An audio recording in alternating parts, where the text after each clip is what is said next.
Alexandre Garcia, muito boa noite, seja bem-vindo nesta sexta-feira. Então, a Polícia Federal deve ouvir o ministro Alexandre de Moraes nos próximos dias sobre o incidente que ocorreu no aeroporto em Roma. Lembrando que o trio suspeito de hostilizar o ministro já foi ouvido pela Polícia Federal. Como bem lembrou o Silvio, é preciso as imagens, que as imagens das câmeras de segurança do aeroporto apareçam para elucidar e esclarecer o que de fato ocorreu na última sexta-feira. Alexandre. É isso mesmo. Boa noite a todos vocês, Ana Paula, Augusto, Silvio. E, Paula, eu estou em Cachoeira do Sul, que é a minha terra, no Rio Grande do Sul. E, gente, todo mundo me pergunta. Ontem eu estava fazendo uma palestra, hoje à noite temos uma reunião de comércio e serviços. Todo mundo pergunta, cadê as imagens? O que aconteceu realmente? Ninguém sabe. E todo mundo estranha todo esse barulho que está sendo feito, esse ruído, porque em outras vezes em que houve xingamento, vaia a ministro do Supremo, em São Paulo, em Nova York, em Brasília, em aeroportos, não houve essa repercussão. Coincidentemente, é um barulho, uma cortina grande de fumaça para que falemos menos do fato mais importante, que foi aquele discurso político, ideológico, partidário, num recinto de vencedores da eleição sobre o nós derrotamos o bolsonarismo. Agora, eu acho muito estranho, eu fico pegando a Constituição, pegando as leis, muito estranho que tenha sido uma busca e apreensão ordenada pela presidente do Supremo. O meu avô me ensinou que isso não é ético, não faz sentido, que companheiro de um mesmo tribunal, ou colega de um mesmo tribunal, parece que está adotando uma posição de espírito de corpo, de ajuda, de proteção ao meu colega que foi xingado no aeroporto. Essas pessoas, se é que o fato aconteceu realmente, como está se contando, não tem foro privilegiado. Mas eu sei que isso já não é mais surpresa para ninguém. Não ter foro privilegiado não significa que não vá para o Supremo, que vá para a primeira instância, no caso, primeira instância da Justiça Federal, se a vítima é um ministro do Supremo. E se a vítima é um ministro do Supremo, um outro ministro do Supremo tomar providências contra os supostos agressores, fica muito estranho, muito estranho. Inclusive, o mais idoso do trio, a gente viu aí que fez campanha para Lula, então parece que não é um bolsonarista que foi contra, que ofendeu, né? Coisas estranhas. Imagina a Polícia Federal entrar na casa de alguém como se ele esse casal fosse muito perigoso, né? Levar celular, documentos, computadores, vistoria no carro. Eu fiz até uma gracinha. Eu disse, será que eles acreditam que eles vieram de carro de Fiumicino para Santa Bárbara do Oeste? Né? Então, esse exagero a população felizmente nota. E hoje aqui na minha Cachoeira do Sul, muita gente me perguntou, né, que estão sem entender. E eu respondo, eu também não entendo, né, porque eu leio devido processo legal, a Constituição, as jurisdições das pessoas, o juiz natural, e não encontro nada que justifique o que está sendo feito. Bom. Ana Paula Henkel, muito boa noite. Vale lembrar que nós comentamos aqui ontem, né, Ana, que esse pedido de busca e apreensão, ele foi solicitado pelo delegado federal que atua em investigações sob relatoria do ministro Alexandre de Moraes, por exemplo, o inquérito das fake news, né, Ana? Pois é, Paula. Se não bastasse um juiz ativista ou juízes ativistas no Supremo, agora teremos delegados ativistas na Polícia Federal. Boa noite, Paula. Boa noite, querido Alexandre. Boa noite, Silvio Navarro, mestre Augusto Nunes. E muito boa noite à nossa audiência maravilhosa. Muito bom estar aqui fechando a semana com vocês. Paula, é o que nós dissemos, né, a semana toda, a PF, a outrora gloriosa PF, e eu tenho certeza que tem muita gente boa e séria na PF e que é a grande maioria, né? A grande maioria dos agentes é de gente séria, de gente que quer combater o crime real e não ficar procurando carteiras de vacinação ou fazendo busca e apreensão em celulares de passageiros que teriam xingado ministros da Suprema Corte no Brasil.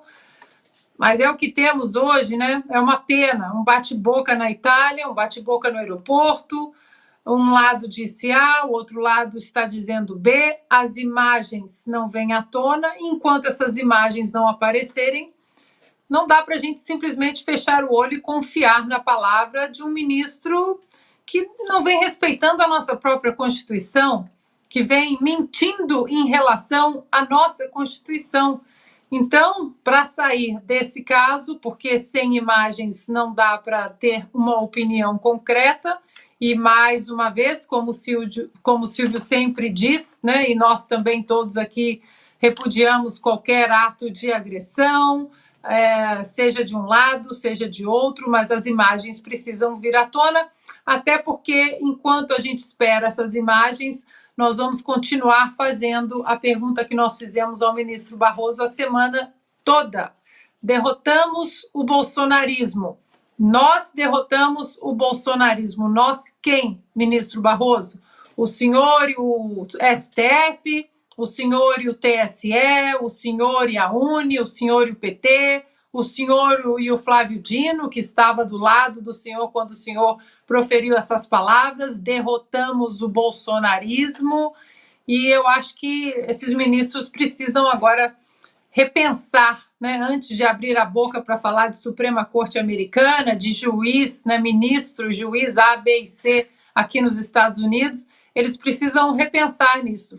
Eu acho que eles não têm esse direito de trazer para o debate público no Brasil qualquer nome de juiz americano ou da Suprema Corte Americana, porque aqui eles não falam fora dos autos, eles não falam em palanques políticos, eles não falam em redes sociais, eles não ficam aí, né, nos converscortes internacionais falando mal dos Estados Unidos em reuniões de empresas privadas, com empresários privados, e quando são abordados por cidadãos comuns, eles não respondem perdeu mané. Então, a pergunta continua de pé. Derrotamos o bolsonarismo. Nós quem? Quem derrotou o bolsonarismo? O senhor e quem mais? Para o senhor dizer, nós derrotamos o bolsonarismo. Augusto Nunes, muito boa noite. Acho que vale acrescentar aqui nesse episódio, lembrar aqui, né, para nossa audiência o que Alexandre de Moraes foi fazer na Itália. Ele foi a um evento em Siena, a convite de uma universidade de direito de Goiânia, Unialfa, que faz parte de um grupo que já foi condenado pela justiça brasileira por fake news, Augusto. Coerente, né? Coerente. Paula, nossa chefe, boa noite, minha querida parceira Ana, grande Alexandre Garcia. Um abraço para Cachoeira do Sul, descansa um pouco. Meu irmão Silvio, boa noite a você que nos acompanha. Bom, eu fiz algumas anotações aqui, vou fazer comentários ligeiros. Criou-se uma polícia secreta, observou o Silvio, e essa polícia secreta atende às ordens de um ministro do Supremo, ou do Supremo.